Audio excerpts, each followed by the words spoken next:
কিশোরগঞ্জের হাওর উপজেলা অষ্টগ্রামে মহিষচোর সন্দেহে গণপিটুনিতে 2 জন নিহত হয়েছেন। শুক্রবার দিবাগত রাত আনুমানিক 3টার দিকে উপজেলার দেওঘর ইউনিয়নের দেওঘর সরকারি প্রাথমিক বিদ্যালয়ের সামনে এই ঘটনা ঘটে। নিহতরা হলেন অষ্টগ্রাম উপজেলার কাগজি গ্রামের নাসির মিয়া ও পার্শ্ববর্তী ব্রাহ্মণবাড়িয়া জেলার নাসিরনগর উপজেলার মোহাম্মদ শাহজাহান। অষ্টগ্রাম থানার ভারপ্রাপ্ত কর্মকর্তা মোহাম্মদ রুহুল আমিন ঘটনার সত্যতা নিশ্চিত করেছেন। তিনি জানান, গণপিটুনিতে নিহত 2 জনের বিরুদ্ধেই ব্রাহ্মণবাড়িয়ার নাসিরনগর থানায় একাধিক চুরি মামলা রয়েছে। এছাড়াও তাদের বিরুদ্ধে গ্রেফতার পরোয়ানা রয়েছে। শুক্রবার রাত আনুমানিক 3টার দিকে দেওঘর 1 নং ওয়ার্ডের শেখের বাড়ির পেছনে তাদের স্থানীয় জনতা আটক করে।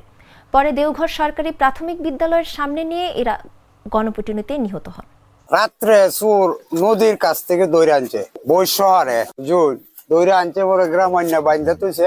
পাবলিক 2-3 হাজার পাবলিক একসাথে ঢুকিয়া তাদেরকে গণদোলাই করছে, দোলার মধ্যে পড়ে আছে। এই গরুগুলা এরা নিয়ে ফাঁসা করে দেয় নগর মাধ্যমে, শুনছি যে কচ্ছ নিয়ে যায়। আজকে হাতে না এরা বই সহকারে ধরছে, বই সহায়না ছিল।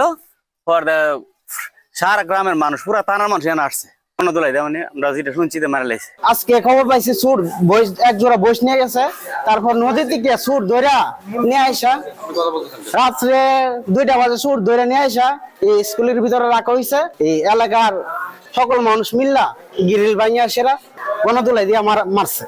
এই আমরা ঘটনাস্থল থেকে লাশের সুরতহাল প্রস্তুতপূর্বক ময়নাতদন্তের জন্য মর্গে প্রেরণ করছি এবং অন্যান্য আইনগত ব্যবস্থা গ্রহণ চলমান রয়েছে।